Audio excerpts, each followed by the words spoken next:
on tap. We have a great one here at Flying to the Hoop at Trent Arena in Kettering, Ohio. It's Moeller against St. Vincent-St. Mary's. And we'll have that one coming up next here on SUV TV. Hello and a pleasant good afternoon to you. Along with Scott Mueller, I'm Geoff Kim. Glad to have you along for this presentation of Flying to the Hoop. Powered by Beacon Orthopedics here. Scott, tonight, in the first of our three games here together, should be a great one here at Moeller out of the GCL South. A big pedigree with only one loss. They take on a perennial favorite in St. Vincent-St. Mary. Yeah, this should be an exciting ball game. I mean, we got two private schools, one coming down from up north in Akron, and then we got a team coming up from Cincinnati, Ohio, clashing right here in Kettering, Ohio, and up in Dayton. Moeller's going to boast a couple of young kids, freshman and a sophomore, both of which are averaging 8 points and 14 points respectively. I like Bubba Donald. I think he's a sophomore. He's got a year under his belt with Carl Kramer. He's going to lead him in scoring this year. And we hope to see a lot of that. When we come back, we'll have the starting lineups in the opening tip-off. We're flying to the hoop here in Kettering, Ohio, here on SUV TV.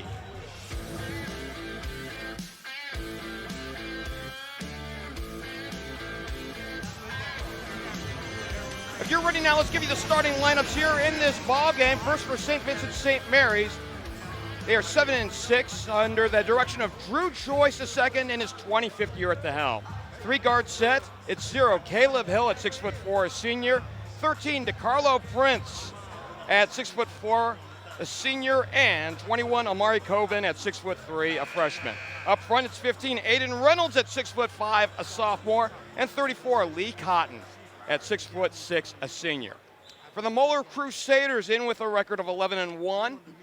Their head coach in his 36th year at the helm, his 42nd overall in coaching, Carl Kramer, 7'11" and 186. 3-guard look, 2 Carson Lang at 5'8", a senior. 4 Bubba Donald at 6'1", a sophomore, and 12 Jaden Davis, 6'2", a freshman. Up front, it's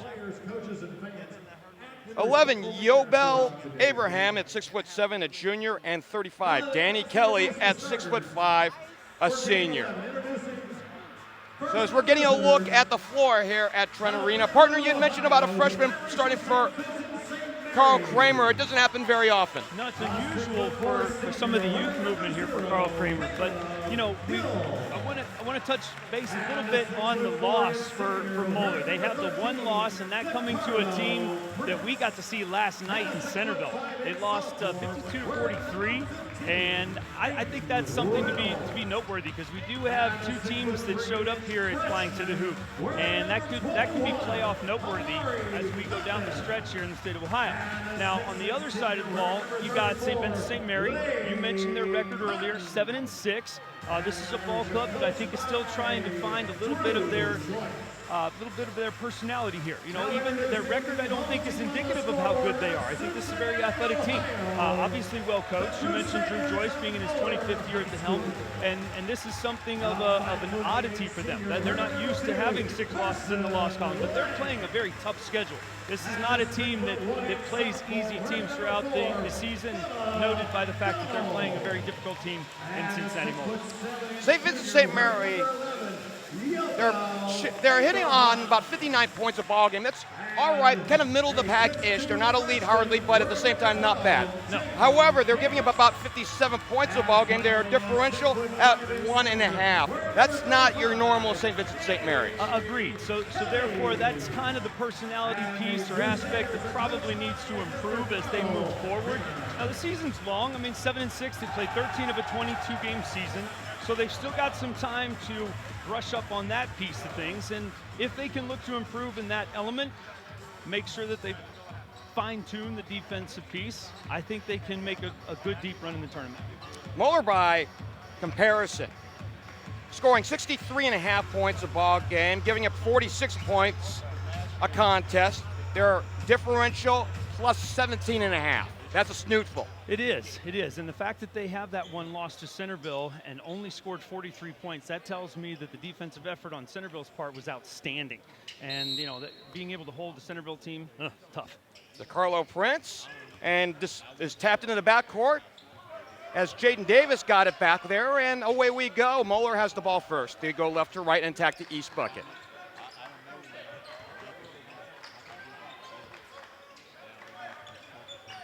Davis got a quick touch, and now Carson Lang up top and returns it up high. Danny Kelly, and everybody getting a touch around the perimeter now. Bubba Donald penetrates and lost the ball, threw it away into the hands of DeCarlo Prince, and here comes St. Vincent-St. Mary's. And he threw it away, initially saved by his teammate, and will get it back.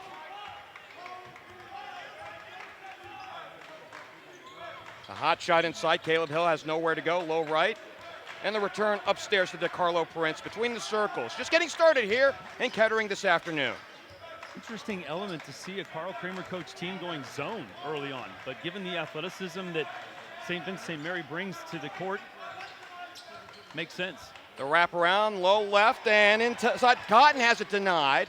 Gets it back. Here's it outside. Prince for three. He can't finish, and the rebound finds its way over to Yobel Abraham. Yobel is spelled E-Y-O-B-E-L.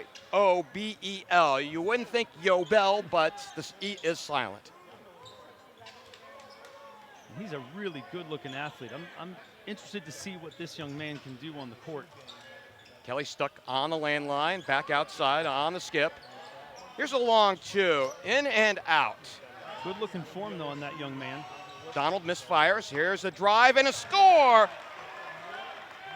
Aiden Reynolds gets the first two of the afternoon. So St. Vincent-St. Mary stretching the floor early, getting the ball out on transition, scoring early on the Crusaders. Reynolds was not actually listed as a starter, but however, he saw minutes on the floor, and we've got to stop here. Impressive defense by the Irish, getting back quickly, getting the stop. 2-0 to start out. 2-0 to start out here.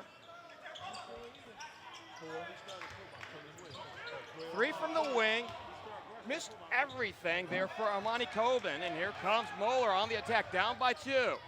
Drive to the hole, and the final score, and we're tied up. Jaden Davis gets the first bucket here for the Crusaders. Yeah, you knew it wasn't going to take long for Mueller to get up on the board, and now they're extending their defense into more of a half-court press, a little 1-2-2. Stay up front. Quick hands by the freshman there on the sideline. Bubba Donald. Throw in will come from Caleb Hill. Back to the 2-3. DeCarlo Prince has the ball. He's listed as a shooting guard, but he's running point here in the early minutes.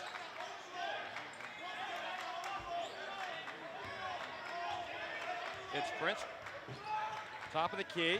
Again, 2-3, and again a little shove there on that right side. I think we're going to see a foul here on the Irish. Going to send it back to the Crusaders. Armani Coben looks like he came up and was guilty of the foul. Yeah. That'll be his first, team's first. Now we see the St. Vincent-St. Mary stretching the court, a little 1-2-2 of their own.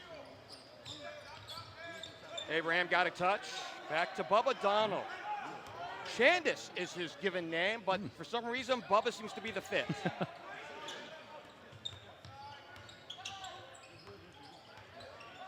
To be fair, I've yet to run into a person of ill temper named Bubba. Right.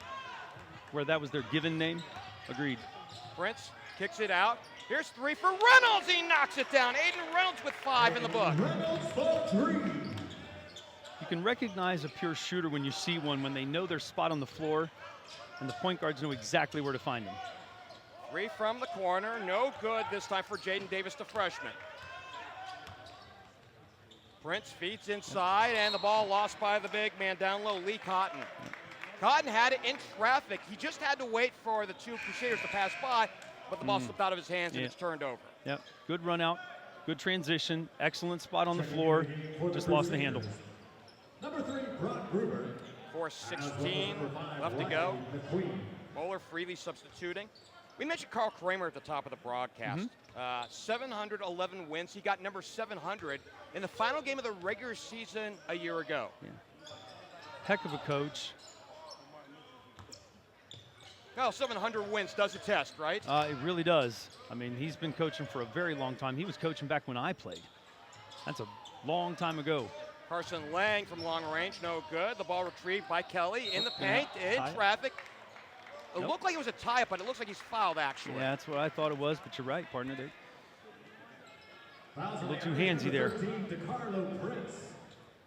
His first, team second. Prince actually did an initial good job of stopping the penetration, and he just grabbed a little bit of the elbow, too. Yeah. Mueller in the white uniforms with the gold piping and the black trim. It's the green uniforms with the gold trim tonight here for St. Vincent-St. Mary's, and one of two. Yep.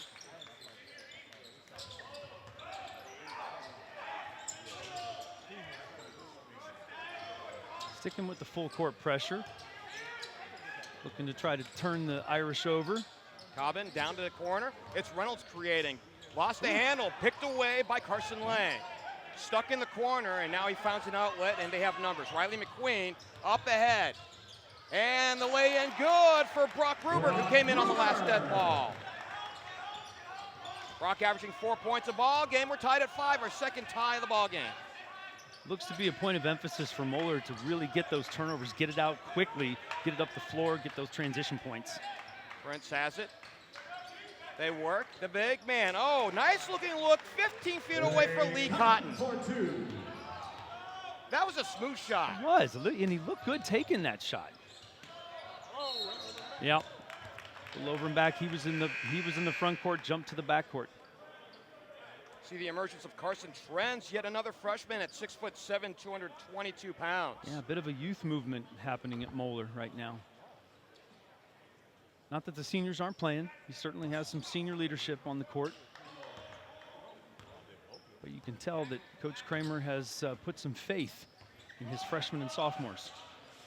Here's a 15-footer, and no good for Cotton this time. Freshmen are important to the game. You build it from the youth upwards. Yeah. Kelly stuck down low left, and will send it back outside. Nice work around by Lang. He gives it up, gets it back from the big man. 3 on the way, left side. No good for Danny Kelly. Yeah, a little hold down there on the on the block. It's going to come back to Mueller. So we've talked about freshmen serving the game well. We're going to see one tonight in the nightcap with Alter. William Pegler is averaging right around 18 points a ball game. Yeah. He's leading the GCL co-ed in scoring as a freshman. Yeah, special player. I got a chance to see him play as an 8th grader. I have a son that's 7th grader, and he's special. He really is. Checking into the game for Mueller, number 4. Kelly ties it up, our third tie here this afternoon. Also in for the Irish, number 3, Elijah. It's Cobbin, plays to Carlo Prince. As we mentioned, listed as a shooting guard, really kind of the prospect, if you will, that's going to come out of Akron, out of St. Vincent-St. Mary this year. But he's seeing a lot of time at point. Yeah, when these two matched up last year, he was high scorer in the game with 26. Nice rebound, put back in one. A good finish for Lee Cotton, and he'll head to the line. It's one of the downsides of playing a zone defense is just being able to find guys once the shot goes up, being able to block out and rebound. St. Vincent-St. Mary taking advantage of that element. Danny Kelly picks up his first. And Cotton, a baseball player as well in the spring, gets the bonus. Oh. When was the last time you saw a 6'6" kid playing baseball at the high school level? It's been a minute. I bet he can throw it. Well, he does profile. You look at the size of him. He profiles as a pitcher because of the big thighs, thick trunk. Yeah. I mean, Ellie De La Cruz is 6'6", right? He's got a cannon. I think Cotton might actually have a little more weight from the looks of it, or at least he's going to look like he's going to grow into that, and this one thrown away. I would imagine, but again, he can hurl it. He can throw it as fast as Ellie De La Cruz. Well, the thing with Ellie, and not to get on too much on baseball, but that is my chosen sport. Okay. Ellie has longer levers. Okay. And so, therefore, he's getting more leverage on the ball. And so, when he's setting and throwing, it's coming out in a hurry. Whereas the young man here on the floor this afternoon, a little thicker. Yeah.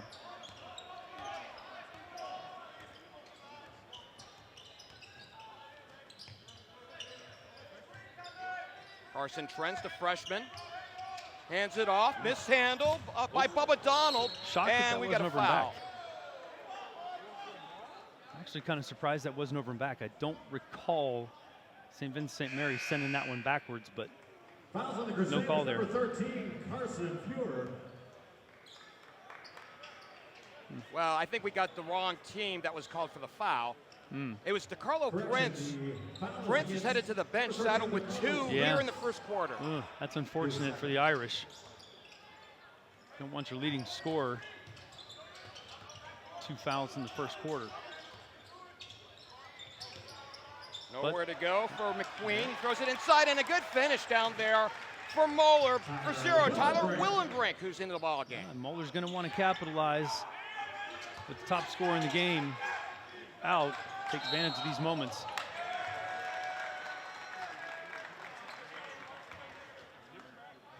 Foul moving to the hoop. Elijah Chapman, who's in now for St. Vincent-St. Mary's, was tripped up on his way. Chance for Moeller to take the lead here for the first time in the contest. So no foul, beg your pardon. And it's turned over to Moeller with 34 seconds left to play here in this opening quarter. Willenbrink up high on the right. Trent's on the catch, puts it on the deck, working on Lee Cotton. I would imagine they'll probably hold for 1 here, get this last possession. Especially since Akron St. Vincent holds the possession arrow for the second quarter. It's Bubba Donald, team's leading scorer. Good move. No finish, however, by the big man, Carson Trent. Trent retrieves, Donald straight on, short of the buzzer, off the back iron, and Cotton throws it up from 3/4 court. No good, and we head to the second. 10-9 is your score here as the Irish have a 1-point lead. We head to the timeout here on SUV TV.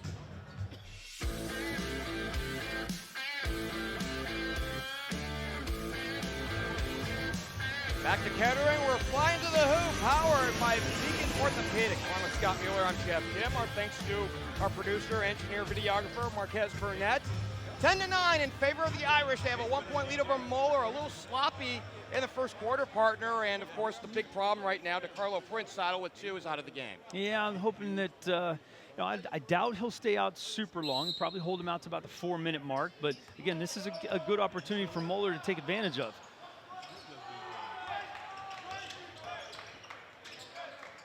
Out to the sideline, Cobbin has it, driving, penetrating, and has it denied by Abraham. Still stuck in the corner, he'll stay up front. Moeller sticking with that 2-3 zone, even in the second quarter. I haven't seen Moeller play a lot this year, so I'm curious if the 2-3 zone is a steady defense for them, or if this is more situational, playing against a more athletic, or not more athletic, but again, a very athletic Akron St. Vincent team. To that point, a couple ways to look at it with Carl Kramer.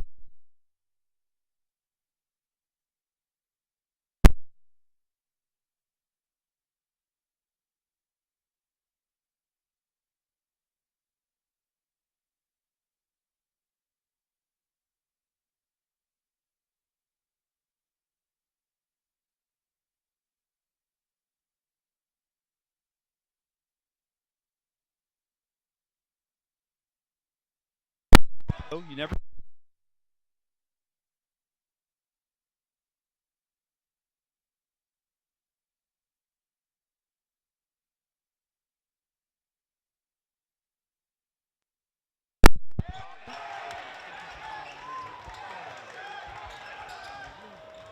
And the turnover, Moeller on the attack.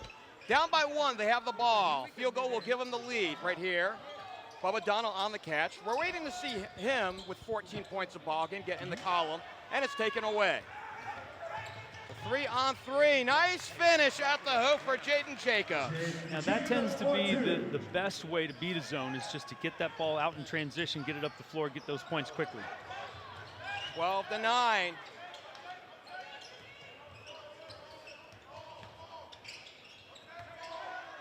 The move to the hoop. Nowhere to go for the freshman Davis.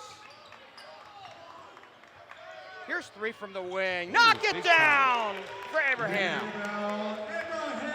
Big time shot, couldn't come at a better moment to tie this game up at 12. Our fourth tie of the game.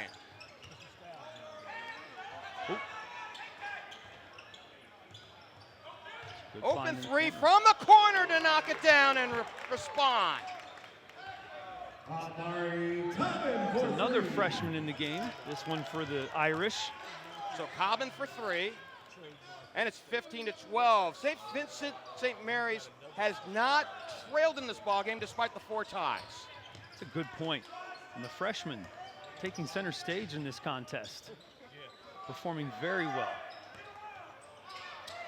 Another steal, taken away by Harris. Harris one-on-one, lost the handle, loose on the floor. Jacobs tries to get it. It's still loose. We got a scrum right in front of the Moeller bench. Got a tie up.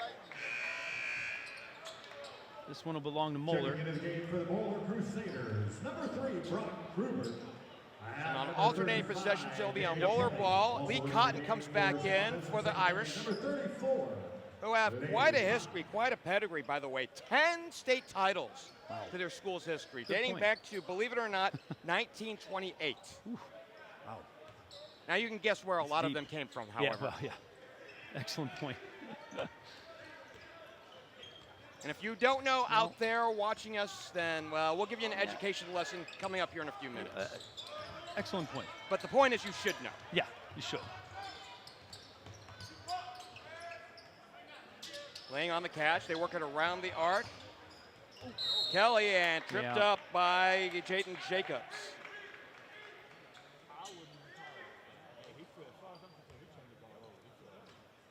Fouls on the Irish, number 34, Lane Cotton. I think I give it to Cotton, beg your pardon. I thought I saw 14, instead it's 34. Yeah, it was awfully congested in there. He probably could have given it to either one of them. Signing fouls these days appears to be a science almost. Rubert on the catch. Moeller down by 3. They've yet to take a lead here in this ball game, and for a team that is outscoring their opposition by 17 and a half a game, that's unbelievable. But we have another tie, our 5th tie of the ball game.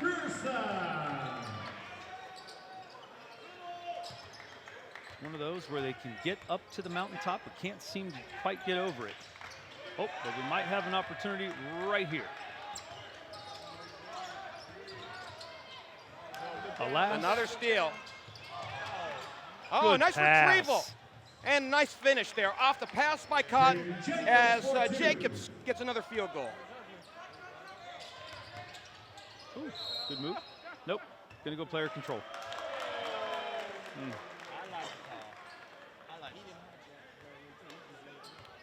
So there's a lot of effort right now for both teams. A lot of action, not a lot of juice for the squeeze. Yeah. Fouls on the Crusaders, number 35, Danny Kelly. Seems like everybody's coming close, but not quite there on the finish. Into the game for the Crusaders, number 12, Jaden Davis. So we have had 5 ties here in this ball game, believe it or not. So that's how close this one has been. Here's Cotton to the hole. He misses, he gets it back, and it's taken away from Abraham. On a 2-on-2. Out to the wing, 3 off the catch, Good knock shot. it down. A second straight one for Carson Lang. Starting to see some senior leadership from our upperclassmen here. Oh, it's the official. And Mueller, by the way, has taken their first lead of the ball game at 18-17, halfway through the second. There you go. You asked for a partner and finally got it. So it begs the question, is the timing of this game a factor? Given that it's not a 7 o'clock start. Now, these kids are used to playing at 7 o'clock. Is the early nature of this game meaningful? Well, partner, you're asking the wrong guy for a guy who tries to get to bed at 9 o'clock in the evening. But to that point, with young guys, and you know, young guys do like routine, especially in team athletics, so there's something to that. However, I think if that is a Friday thing so very often, and if you're playing on a Saturday or Sunday, the afternoon seems reasonable. Yeah, I mean, you know, because that question gets asked from time to time. Is the change in routine for some of these kids, does that play a factor in their performance? You know, I know these kids play a lot of AAU ball, and sometimes they play 2 and 3 games on a day, but but still, not all of them do. Donald checked by Robinson off the screen. Cannot shake Robinson. Laying on the catch, and they go back this way to Abraham. No move inside for Davis. Back to Donald. Low right. No shot opportunity in the paint right now here for Moeller. No. Defense very solid by the Irish. Good man-to-man here. Wow, and that's a a tough nice shot. finish, by the way. Jaden Davis with 2 of his own. Yeah, that's a really tough finish. I mean, Akron St. Vincent made that about as tough as you can without fouling them. 3-point lead for Moeller. The freshman has 4 in the book with 2:40 left to play here in the opening half. Of game number 3 of this Sunday slate at Flying to the Hoop. Aiden Reynolds between the circles. Cotton and Reynolds playing a little pitch and catch. Yeah. They go down low, and a foul down low as Jacobs, low right, was fouled on the way up by Abraham. So will we have a pause? I have a new question for you, partner. So Moeller coming off of a big win Friday night, beating Elder by 2, 54-52. Hang on just a second here. They called Davis's name on the foul. I thought it was Abraham who left the ball game. Meanwhile, the no finish for Carson Trent down low. Oy.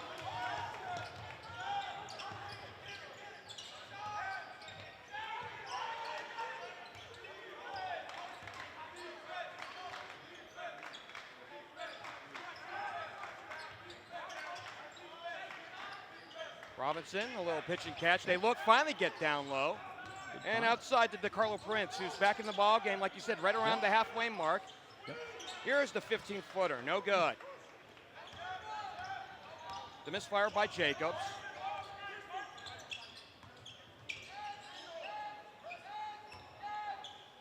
Oop. That was lackadaisical. Yeah, that was a little sloppy there. And a nice finish by Lee Cotton. Yeah. You know, you usually don't want to blame kids for causing turnovers, but a lazy pass is a lazy pass. Yeah, it is. Got to call them like you see them. And you can't get lazy at any moment in the game, let alone when it's a tight game. Good move by Donald there, right down the lane. Donald has his first field goal of the afternoon. Wow. A Good near take. dunk and a miss and a foul. Going up strong was DeCarlo Prince, and he'll head to the line.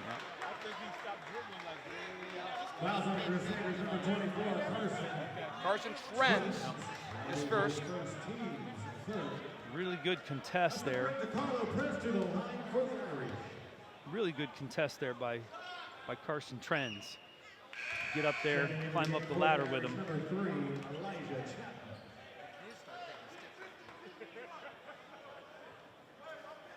Jacobs is out. Elijah Chapman back in. For the young men of Drew Joyce in his 25th year. Got them both.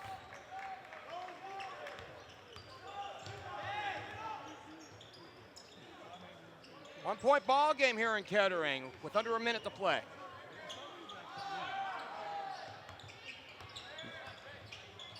Partner, as you were saying before. Yeah. Well, just, you know, coming off of a Friday win, a big Friday win, Moeller beats Elder by 2, and it makes me wonder just if some of the defensive decisions aren't stemming from having played less than, 48 hours ago, and maybe wanting to conserve a little bit. Foul. Donald, after the misfire, causes the foul, and Lee Cotton will get some throws. Just You curious. imagine it looked like he was on the way up as opposed to on the floor as a common foul. Yeah. So he'll go to the line. Coming to the line for the Irish, number 34, Lane Cotton. Well, Yeah. we think about to your point, Yeah. as we await free throws here. What you have in the tank on a day after or 2 days after, Right. that's built upon training Right. and good practice, right? Right. So if you have a good practice schedule and a good understanding of what is when, Right. you're probably not affected by it. I agree. Like Wyoming had a Friday night game, they had Yeah. a Saturday afternoon game, won Yeah. both. Yeah. Yeah. By the way, Wyoming beat Wayne yesterday here at Flying to the Hoop. Oh, wow. And Wyoming's a good club.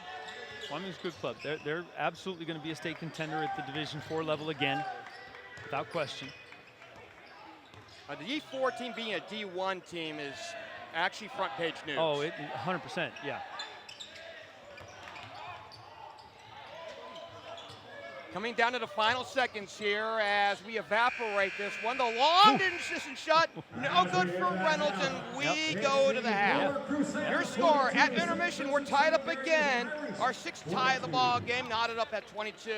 We'll take a break here at halftime. When we return, we'll look back at half number one and look ahead to the other games and a half number two when we return on SUV TV.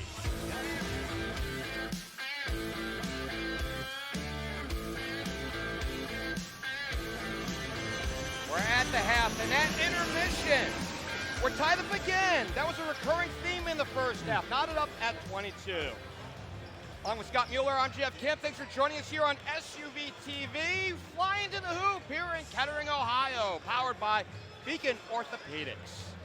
Let's look at these numbers here in the first half. Some unusual suspects playing some big parts tonight. We got Lee Cotton leading for St. Vincent-St. Mary with 8 points. Down on the other side for the Moeller Crusaders, leading scorer. It's kind of by committee, really. I mean, Carson Lang with 6 points. Move on down the line. Jaden Davis with 4. I mean, he's used to doing some scoring, but it's scoring's kind of at a premium. You know, 22 total points on both sides of the scoreboard, and it's kind of spread out for them. Rebounding in favor of Mueller, 12-9. They're shooting 53% from the floor. 3 of 8 from three-point land at 37.5%, and then 1 of 2 at the charity stripe.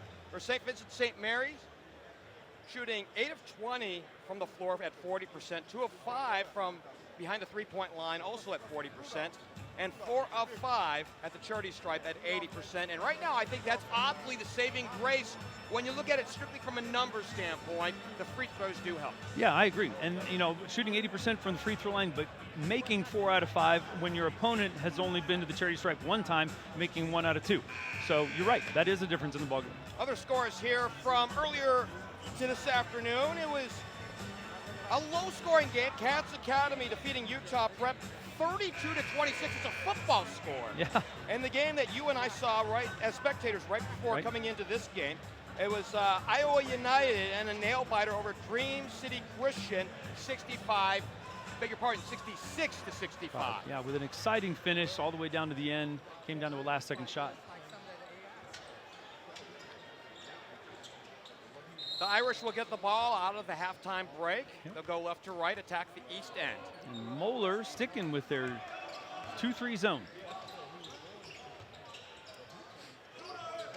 They go outside. 3, too long for Caleb Hill. It was largely quiet back in the first half. Yeah. We have yet to see a double-digit score in this game on either side of the ball. A couple kids with 8. It's Bubba Donald and a little traffic right in the middle of the floor. Yeah, feet got tied up, but I feel like the official thought that was a little much. Bubba Donald was about ready to lose the handle on that one, so better safe than sorry. So that's number 2 on Cobbin. First team foul of the quarter. Donald, we mentioned that Donald, for who he is, shooting, getting 14 points a ball game. Right. Here's 3 from the right side. He knocks it down. Carson Lang with his 3rd here this afternoon. He becomes so very close to our first double-digit score tonight. We'll get back to Donald the next time they're on offense as they work inside. Prince thought about 3. Here's a 15-footer for Prince. No good. They'll reset. The half-hearted runner for Caleb Hill can't fall, and here comes Moeller up by 3. Left wide open on the perimeter. No good for Abraham, and they'll retain, taken down by Davis. The freshman kicks it out. Good find. Here's Davis from the corner. 3, too strong. They did have the rebounding advantage after at halftime, so the one thing's for sure that the Yips on the offense haven't been hurt because rebounding has been their saving grace. Yeah, it really has. And I mean, it is tough to rebound out of a zone. Here's a draw. Nice finish for Lee Cotton. Yeah, you can't be careless with the passes. You mentioned that in the first half, partner, is that, you know, when you get too careless with your passing, that's going to create turnovers. Cotton has 10. He's in the book for double figures. Double team and some traffic there. Did they call the timeout? Yeah, I think that's what Carl did. He just figured his guy was caught between rock and a hard place there. And we'll keep things right here. The two programs, you had mentioned this back in the first half, the two programs last met in Cincinnati back last season, not last year, but last season, back in December 21st, 2024, and Mueller dominated that game, 78-51. Yeah, it was a big game, big win for the Crusaders. I mean, despite a really good performance by Prince scoring the 26, I mean, it was dominated by the Crusaders. You know, and I'm not saying that left a foul taste in the Irish's mouth, but at the same time, you know, they're here to compete, as all the teams that come to fly into the hoop do. They come out here to showcase who and what they are, and these two teams are you know, no stranger to that same mystique. But at the same time, you know, we got a lot of youth here, and these young players, you know, they want to make a name for themselves in a big stage. Davis on the catch as we resume action. Mueller up by 1.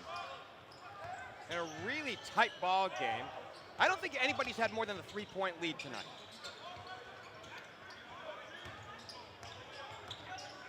Davis cannot shake Cobbin. Now finally gets some help. Good pass. Oh. Abraham going up for the dunk, and he was fouled on the way up. Otherwise, he would have had the two-hand slam. Yeah, there's been a lot of contention up near the rim.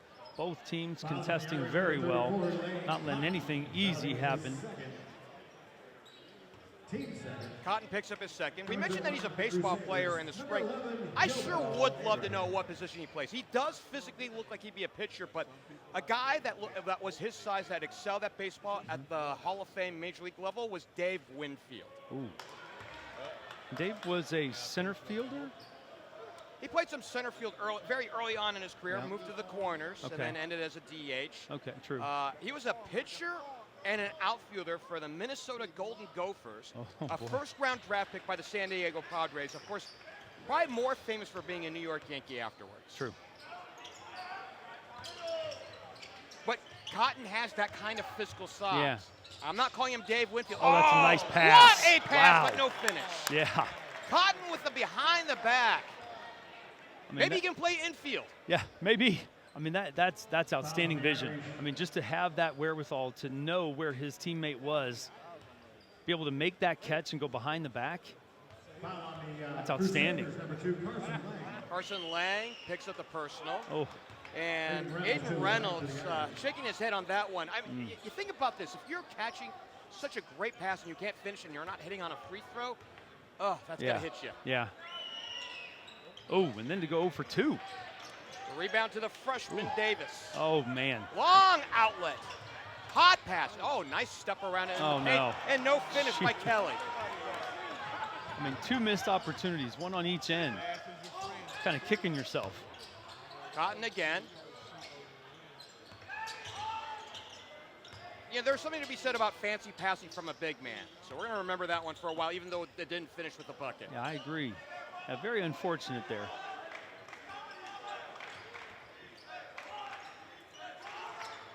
They stay outside. Now finally go inside. Oh, and a good finish there for Aiden Reynolds, who gets some redemption on that one. He owed it to him. Got another tie in this one. Our 7th tie and backcourt pressure. A little stuck. Out to Davis. 2-on-1. He'll take it right to the rack, misses, but he drew the foul. It's a good, strong take. Well, for a second there, I thought the foul might not get called. So Cotton picks up his 3rd. Yeah, that could be significant. A 3rd foul with 4:40 left in the 3rd. Yep, Coach Joyce going to his bench. Meanwhile, Davis hits on the first. He's a 78% shooter at the stripe this year. As a team, Moeller hits on 70% of their free throws. Lee Cotton, by the way, who did check out, he has been dubbed by LeBron James with the name Nephew. Oh, okay. We'll give you the story here in a All minute. right. One of two. But the rebound up front, but taken away, and here comes St. Vincent-St. Mary's. Down by one. Here's a drive and a foul as the Carlo Prince was looking to create, and he'll head to the line. That's a good, strong take, coast to coast. He had no intentions whatsoever doing anything other than taking that right to the rim. So to finish the story on Nephew. Yeah. Cotton is not a biological nephew of LeBron James. However, he is the son of Sean Cotton, who was a teammate of LeBron James while at St. Vincent-St. Mary's, and that's why he's been dubbed nephew. So you know how close the families are. Right. Oh, of course, yeah. I mean, anytime you have a teammate, they pretty much are family. Two more in the book for Prince, and they have the lead again at 28-27. Good find. Oh, that's a block. Yeah, that has to be called.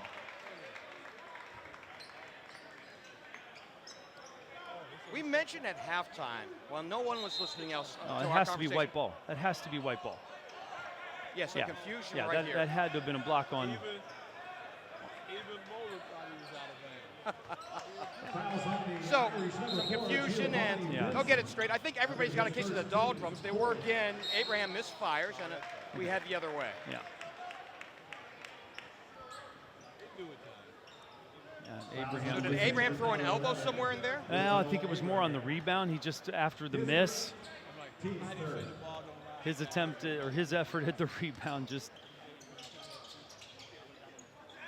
knocked his opponent off his shoulders.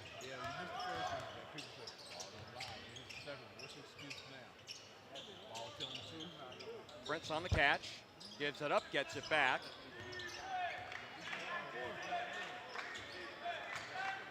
Rupert has the assignment on him.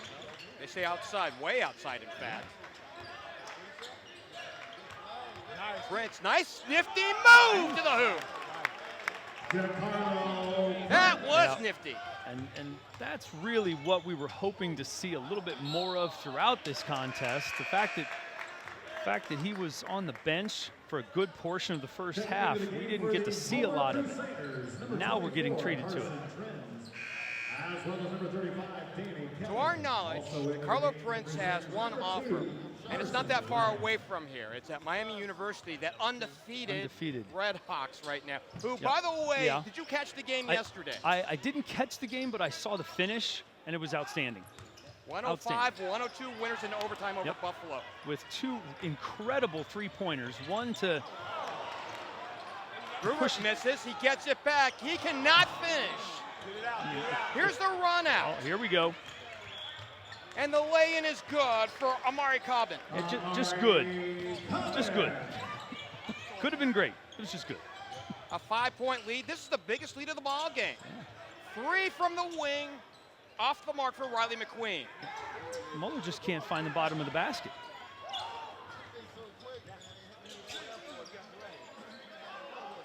It's unfortunate. They're doing so much work and they're getting the ball all the way down there, but they just can't seem to find the bucket. Here's 3 from the corner. Wow. Airmail there for Aiden Reynolds. Yeah. Well, now they got numbers again. There it is. See if this one can go in. There we go. Give it to Carson Trent's a freshman. Yeah. His first bucket of the night. Hand it to him. Hopefully he can turn this one around here. By the way, we had no numbers officially from a scoring standpoint on Carson. That's his first bucket of the year. Wow. Oh, you're kidding. Of the year? Of the year. I'm not kidding you. Congratulations. So it's 32-29 with 2:12 left to play. I promise I'm not lying to you. That's incredible. I mean, what a great time to get your first basket of the year. I know Carson was expected to be a big contributor to this team early in the season, before the season. Right. It just never really panned out. I'll be darned. Oh, geez. Prince Okay. has it picked away by Riley McQueen. Up Oh, ahead of we're the getting pack. three To here. the rim he goes. Oh, no. No good. The putback jeez. doesn't go. This one batted out of bounds off the hands of Lang, and a great job of defense by Reynolds to swat it away. Mercy. Yeah. Things just moving a little too fast for Moeller right now. That kind of pace doesn't play well.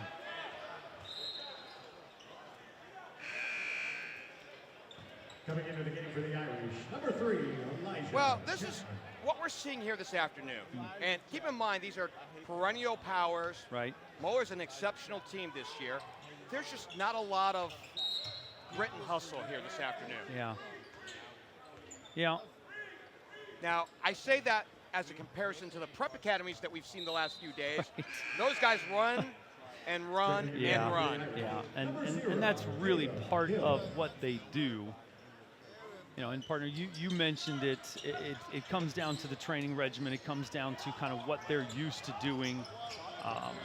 You know, some of these teams train that way. Some of them train differently. The takeaway as Prince has it.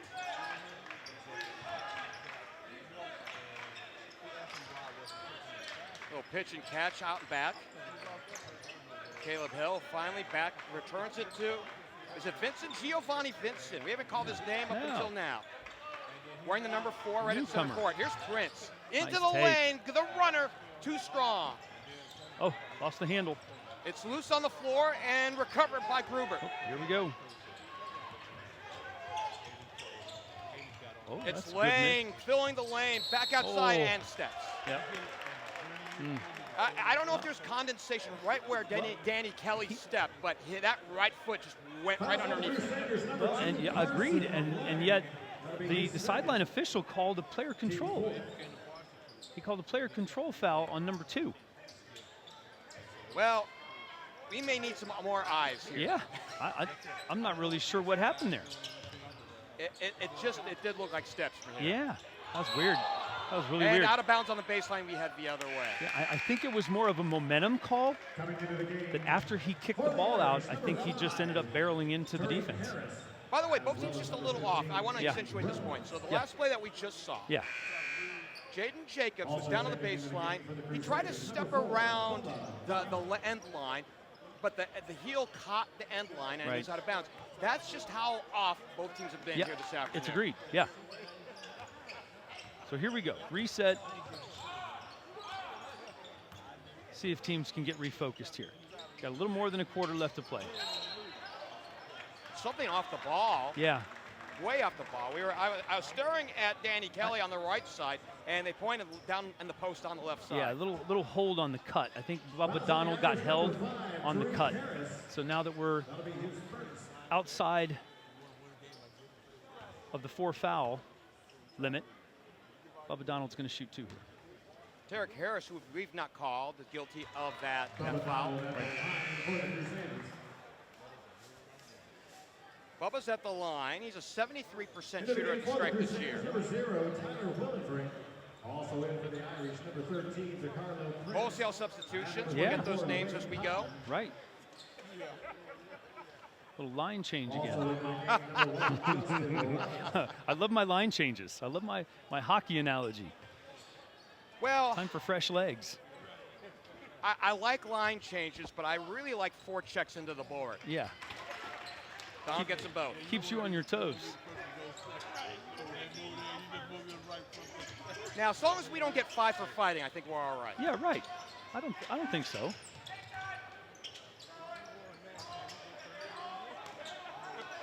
You know, but this is a good time to get your starters a little bit of an extra break for the last 30 seconds so you can check in fresh, start the 4th quarter.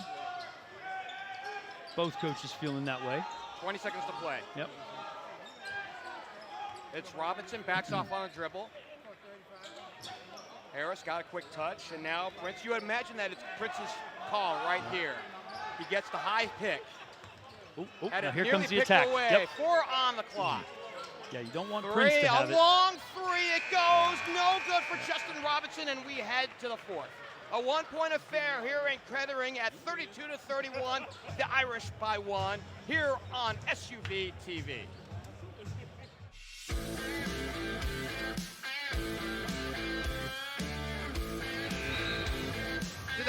important fourth quarter we go at 32-31. It's the Irish by 1.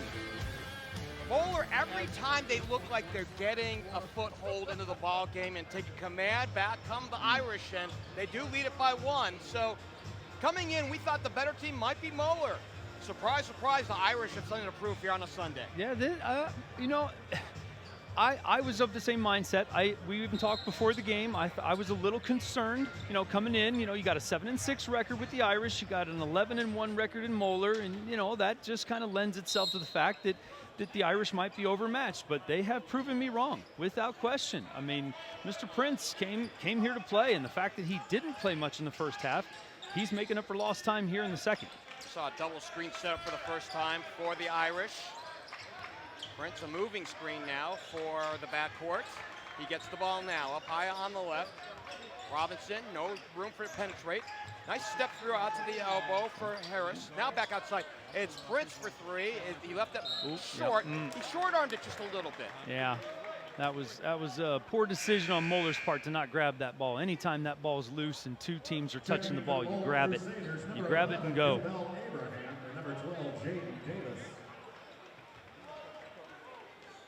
Abraham and Davis are back into this ball game for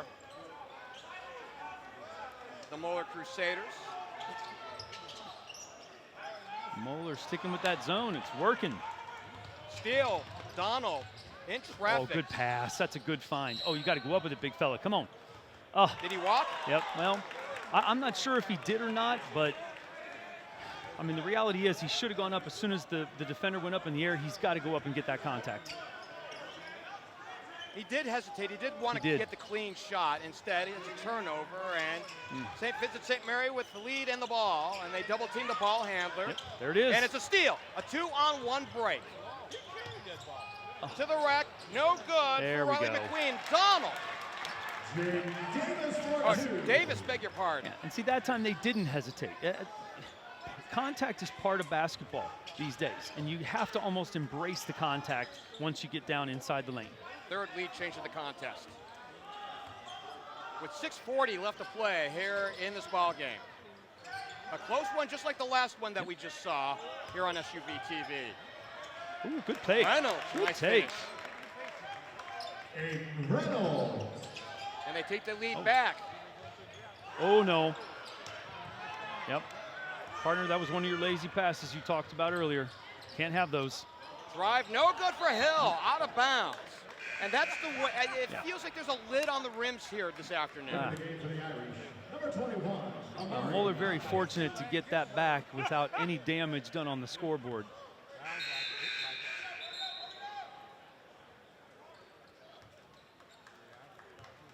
Because again, that lead could have and almost should have grown to 3. Harris out, Cobbin back in for the Irish. Up by 1. And a full court trap. Quickly broken. It was token, really, and this one tapped off the hands of Davis. Carson Lane checking in for the Crusaders. I'm not a mind reader. I wouldn't call this a frustrating game for Carl Kramer, but you know, he knows that they're close. They're close, and yet they're making almost what we would deem as silly mistakes. Mistakes that they don't normally make. It's Donald with the ball. Carson Lang's back in.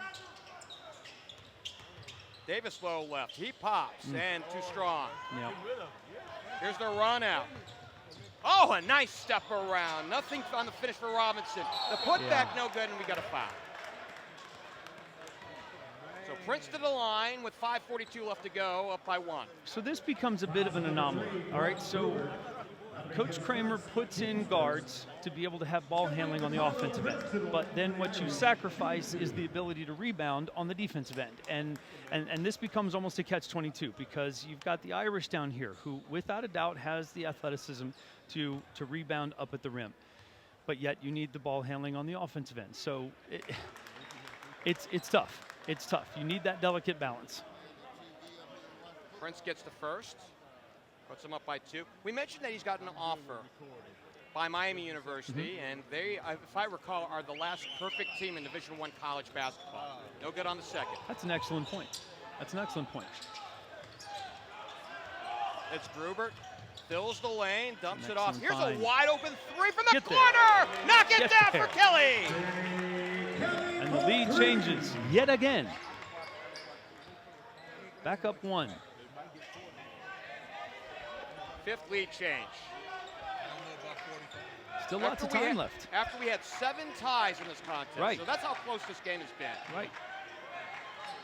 And it seems like it took forever for that lead to change. And now that it has, it keeps happening. Here's a 3 off the way. No Oh, finish good for pass. Cobbin. What a Oh, pass. look underneath and a finish by Cotton. Oh, I mean, to get a rebound and an assist like that, that's just really good basketball. Now we have a 6th lead change at 37-36.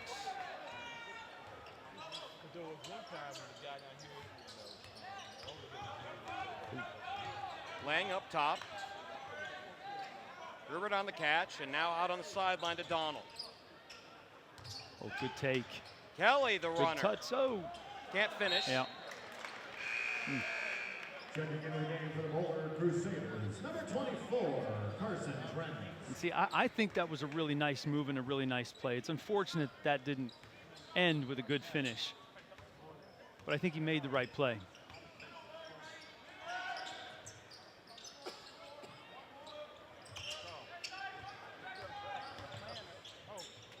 Out of the corner, it's Reynolds.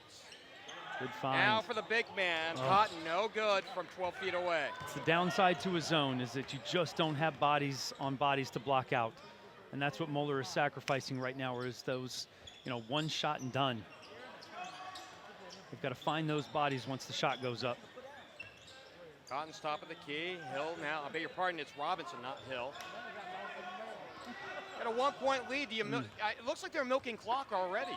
Well, and why not? With a 1-point lead, it makes sense to me.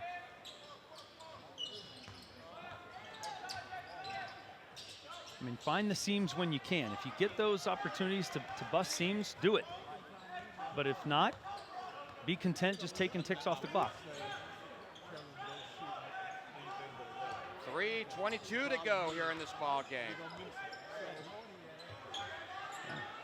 And DeCarlo Prince was calling for just that, was for them to pull the ball out, look for those seams. There you go. There's one. Well, that's a There it pretty is. move and Yep. a finish for Lee Cotton. And that's it. By pulling them up high, they get Mueller to come out too. 14 for Cotton, and here we go. Steal. Here's Prince. Nice fancy move Nice. into the paint. There we go. Into the lane. And in. Mercy, what a finish. And if Miami's able to get that in a Red Hawk uniform, more power to you. I say get it. 9 for Prince. The Yep. kiss off the glass for the finish. I would love to see him in a Red Hawk uniform. And now this is the biggest lead of the ball game at 5, 41-36. 6-0 run here by St. Vincent-St. Mary's. That's about as big as anything we've seen this afternoon. Yeah. That'll be his 4th. And they've been doing it all right here down the stretch. It's looked good. Nothing out of control. Crusaders. By the way, back on this end, that's the 4th on Cotton, and he's in trouble with 2:40 left to go. He's been valuable here to this ball club here this afternoon, but I don't know if 5 points is a big lead. In this game, 5 points is a big lead. It has been. Points have certainly come at a premium. The finishing prowess of Mueller has been in question, and certainly to your point, Mr. Cotton has been a big part of that, being able to erase or at least keep it at bay. So if he is saddled with his 5th foul, that could be a big part of perhaps giving Mueller an opportunity or a window of opportunity to come back in this ball game. But there's no doubt that Mueller needs to start capitalizing more on those opportunities at the rim. Coming up after this ball game, we'll have the 4th game of this set of 5 here this Sunday afternoon. Lumiere against Dakota West. And contact on the entry. Carl Kramer's not happy. Yeah, no, not happy with that call. It's going to send it the other way.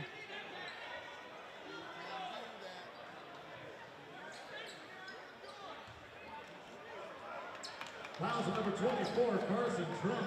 That'll be his 2nd. Team's 2nd. Checking into the game. The freshman Trent picks up his second. Yep.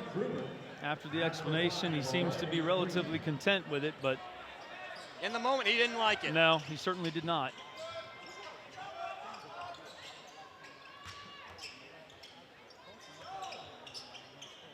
Cotton down to the baseline. Oh, here we and go. it threw it away. Yep. It's Donald in traffic. 1-on-2 to the hole. No good. The rebound Nice. put back by the Nice. other freshman, Jaden Davis. That's a good finish. That's a good finish, and I feel like the Irish neglected to get more bodies 9 for on that Davis. rebound. Yep.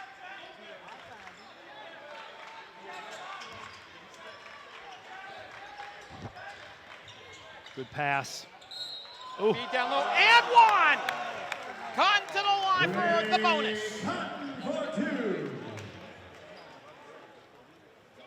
that play started with DeCarlo Prince finding the seam, drawing the defense, bounce passing to his teammate, teammate taking it up strong, getting the contact, finishing the play.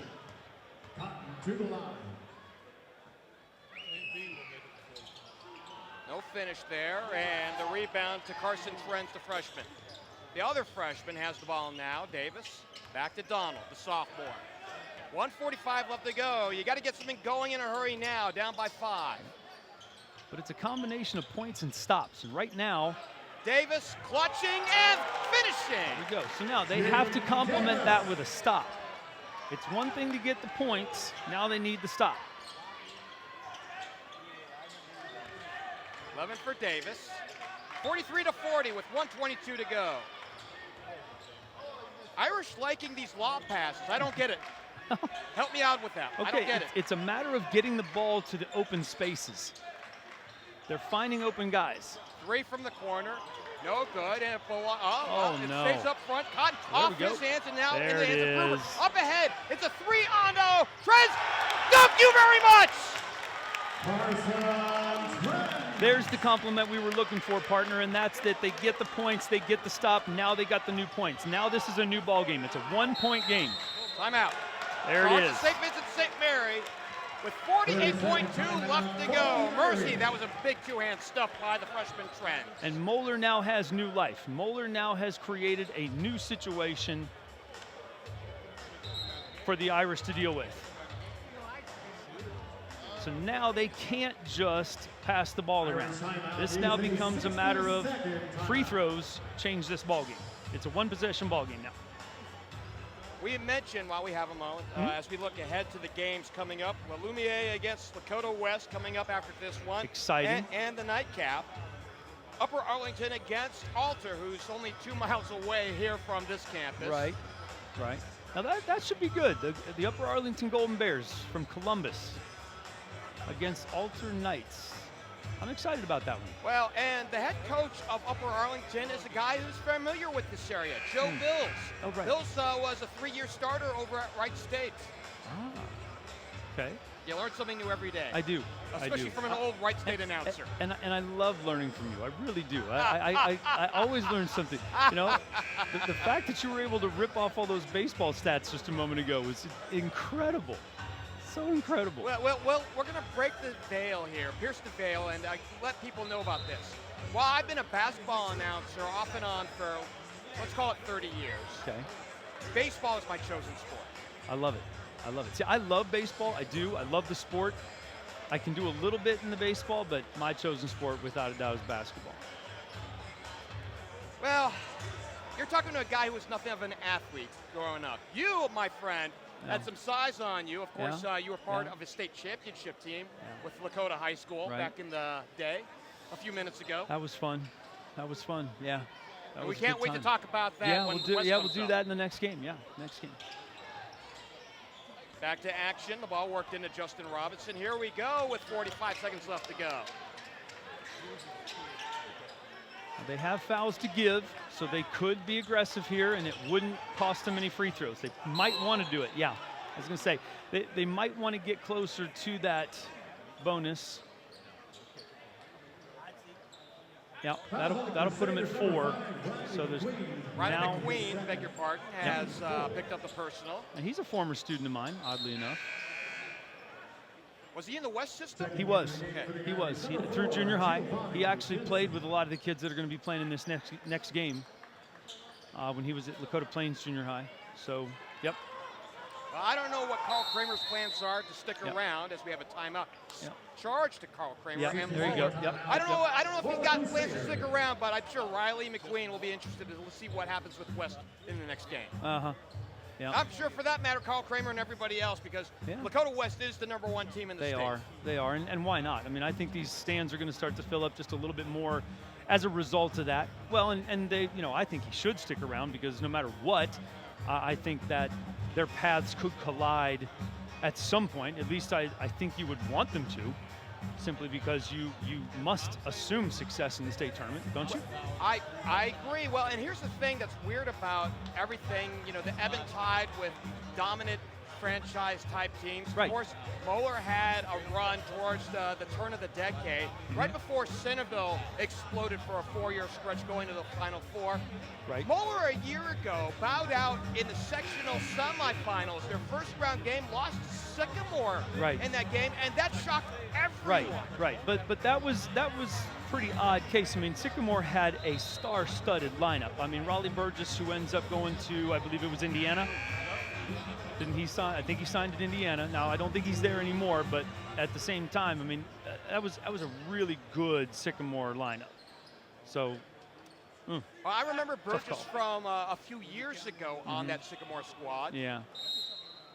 They also had a couple Derbyshires on that team, if I'm not mistaken, and who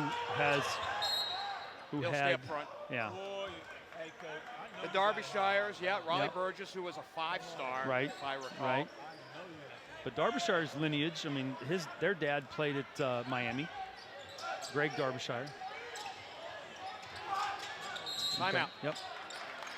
Nowhere to go. Stiff return defense there. Man defense by Moeller. Yeah, and this is a good timeout, because now Coach Joyce gets to talk about what he just saw in those last 2 efforts to get the ball inbounds, and he's going to be able to explain to them the kinds of differences and what can be done to try to break some of his kids open. Well, from where they are on the floor, right in front of us, right at half court, do you play Sudoku by any chance? I don't. I know what it is, but I don't play it. So the whole premise of Sudoku is that you have to put numbers in a line, and they can't intersect with one another within a spot. And you almost numbers have to be unique. You almost need your receivers here to be in such a slot where they have their own space. Right, correct. Yeah, and you don't want them to be so close that one defender can guard both of you. And so space is certainly of the essence here, and I think what high school athletes don't realize is that the defense is a man up. They have one extra player on the court that you don't have because of the inbounder, and they need to spread out, create a little mayhem, and then be able to break open. Out of the timeout, the trigger, and it finally goes in to Robinson. The lead in the ball for the Irish, and now another foul. All right. Now that's actually not a bad foul. I was wondering if they would foul early in this clock to allow themselves enough time to be able to do something on the offensive end. Carl Kramer going to his bench to put his offensive players back in the game, and his rebounders. Number 4, Bubba Donald, that'll be his third. Bubba Donald picks up his third. And we'll see throws with 26.7 to go. The good news about a common foul and not an and one is that even with 2 makes here, a field goal from long range gets you a tie game. Yeah. Right, correct. And that's Giovanni Wilson, by the way, that's out there. He hits on the first free throw. 5'10", sophomore guard. Love the flow on him here, by the way. Very jealous of the hair. Right. Ooh, big miss. Oh, good. That is a big miss. That's huge. That's huge. Now a 2 ties it. Rupert. And we could have overtime. I know how much you love overtime games. Lang, well, you and I have experienced one. We do. We do. Sycamore versus Middletown. That's right. 4 years ago. We do love. Oh no! Oh no! And we head the other way. That's a tough break. Oh, yep. Well, and you gotta love his teammates coming to his aid. I mean, this is a sophomore after all. So you got to jump the passing lane here. You do. You have to create a turnover with 8.2. And you almost want to put the tallest guy, which, you know, Trends is a big kid, but you definitely put a big kid on the inbounder. That's what I would think you would. Well, and it looks like we'll have a timeout here. Trent's came out, by the way. He did. Yeah, he went to the sideline first. Yeah. Now, I don't know if that's in recognition of the timeout, but he went to the sideline Yeah. first, so I don't Yeah. know what Carl Kramer has up his sleeve. Well, You typically, I agree with you. You Yeah. have the big kid out in front of the trigger. Right, right. I mean, now there's two schools of thought on this. If he tips the ball, the clock starts. So that's, I don't know. Now I'm almost second guessing myself, because do you want to tip the ball at the point of throw-in? I maybe not. If you're Maybe Carl- not at this point. Maybe you leave the trigger unguarded and you double Right, somebody. right. Because maybe at that point you want almost to either intercept the ball at the point of at the point of catch versus the point of inbounds. So yeah, maybe you don't guard the inbounder at this point and rather double the ball. But looks like they're going to put someone on the inbounder. And they're going to put the freshman Davis But he on has him. to stay set. Yeah, he has to stay set. He can't move. And another timeout. Okay, all right. Well, he got to see what he was looking at, and he Yeah. saw what was coming at him, and none of it was good. Right. What We mentioned the games. Go ahead, No, I Parker. was just going to say, what I was a little surprised at is that St. Vincent-St. Mary was coming to the ball versus perhaps going away from it. You know, I would almost wonder if a long throw would be better, you know, throwing the ball away from the basket, because then a catch means that they would have to come all the way back to the basket in order to make a play. So a quarterback long toss down the field to Yeah. hit on the 8 route towards the post is Right. what you want. Right. Again, just if for nothing else, time coming off the clock in order to advance the ball back to the basket. But shorter pass, get the ball in bounds, they have to foul. Well, this one's coming down to the wire here in Kettering. We've had 2 fun ones in a row. The last game that we saw right here on SUV TV, it was Iowa United defeating Green City Christian 66-65. And I didn't catch the name on the truck, but they have a big kid over there at Iowa United that is massive. Oh, That's a he 7-footer was. out He there. was. It seemed to me like it was something really hard to pronounce. 54 was his number, so if we get a stat sheet on that, we should look that one up. But he was a massive individual. All right, I'd like to see a lot of players coming to the ball, one going deep. There's the deep. They have Trent fronting the they had it. trigger, and they go short. They do. And they foul Reynolds with 7.2 seconds left to go, fouled by McQueen. All right. So this is a really interesting situation. Yeah. And free throws have not been gimmies here this afternoon. Not at all. One make here, you need a 3. 2 makes here, you're in trouble if you're Moeller. Yeah. Now Mueller still has 2 timeouts left, so they could advance the ball to half court and call another timeout. So they're down 3. If this is a make, it's a 2-possession game, like you said.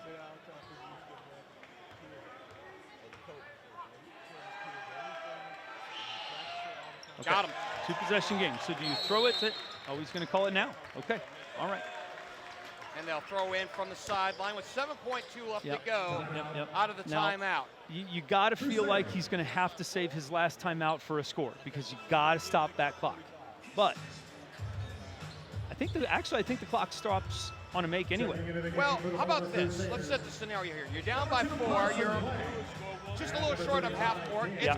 I think it's got to be a lob out to the bucket, don't you? Yeah, it has. I would think so. But that's why on a make, I would have almost thrown the ball to half court, then called the timeout, just so that you have a closer pass to make that pass to the basket. I Well, mean, now you got to go 94 feet. And to that point, right, you know, Yeah. you get a pass from the sideline. Right. You have a big kid, Trent, who might be the biggest kid out on the floor Agreed. at a given time. Yep. Look for him, and if he gets fouled, he gets fouled. Yeah, and you kind of hope he does, because now you're scoring points with no time coming off the clock. So to me, that's the value of the lob pass. Yeah, agreed. Yep. Almost like a pass interference. You know, hoping for that, you know, mixture, whatever.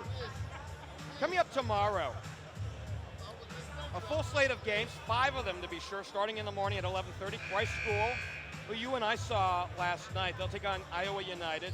Margaretta in Division 5 here in Ohio will take on Northridge. La Lumiere will headline our first game together at 3 o'clock. against Utah Prep. Warrensville Heights against Fairmont in the penultimate game of the tournament, or the showcase. And the final game tomorrow night at 6:30, Indian Hill against Tri-Village. And all of New Madison, we expect, will be here. Yeah. Tri-Village will be a treat. They will. Very fundamentally sound, executing style. they get it. Oh, he stepped over the line. He absolutely did. Trends out to the side. Here's a three. Nope. No good That'll for do it. Carson Lang, And and that'll that will do it. Final score, St. Vincent-St. Mary's Mueller 42. with the lead and the game winner here, 46-42 over Moeller. As the Irish improved to 8-6, Moeller falls to 11-2.